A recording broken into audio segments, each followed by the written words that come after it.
What's up, guys? I'm sorry I missed yesterday on the Super Mario Force. I was a bit busy. I was doing chores, trying to get too caught up with homework and stuff. You understand, being high school.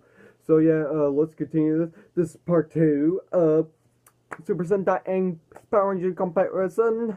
Oh yeah, Super. This week, this is number two, part two.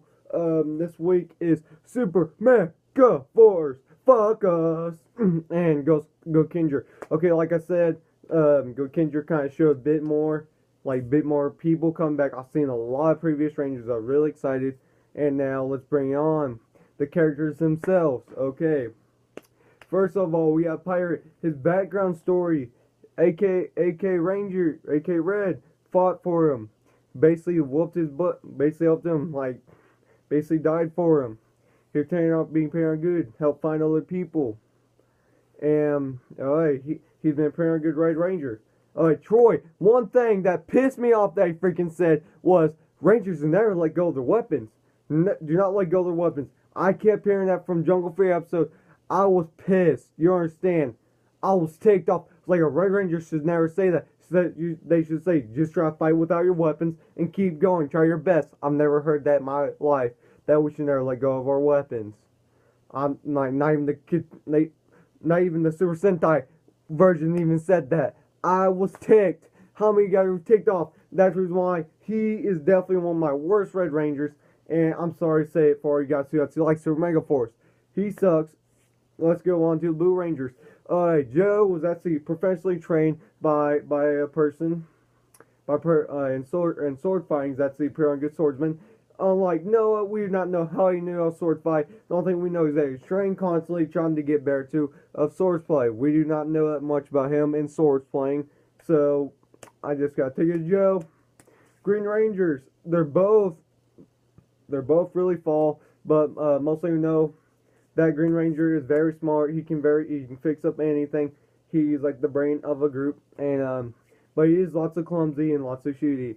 But mostly we know Noah. Hey, he might took some karate, and no, he plays soccer. He's so amazing. I might have to give it to Noah because all the characters in Super Mega Force, Noah's actually one of my least, like, was one of my favorite ones. He actually was standing out there, so I'm gonna give it to Noah for once. Yeah, you're welcome, Super Mega Force fans. Okay, Yellow Rangers, Luca versus Gia. I feel like Gia was more of a bad girl type, and what she was, but in this case, she did go pretty well for it. But I don't think she reached about as much as Luca did, because she had constantly she had like the cool emotions for everything she went through, and I feel like she was very good. Now the Pink Rangers, I forgot the other Pink Ranger name for Super Mario first part. I'm sorry. Okay, Pink Ranger, Super Sentai. I forgot that Pink Ranger. Well, Super Sentai Pink was very interesting. She was also a princess, and she had very going. Like, her character developed so much throughout the story. Well, we barely saw development from the Power Ranger version. I'm really sorry for you guys who have to like this series. I cannot stand it. I'm sorry to mention that. Okay, let's go on to villains. I just have to say it's a tie. That's one of my favorite things that I got close by was the villain. Like the little emperor. He was so freaking shaken, man. That's the only thing that's one of the things I can't say I like about him. He was so shaken. Oh. Alright. The generals part of it, hey. Okay, they're basically mainly to protect His Royal Majesty, working hard. Boom, that same, so was the girl. That was pretty good. Like, the villain's rat's pretty good. Except for a little robot. I felt like the robot should have more of like dark story, like how he became like kind of do Super Sentai. So Super Sentai 1 for the Roboto. Okay.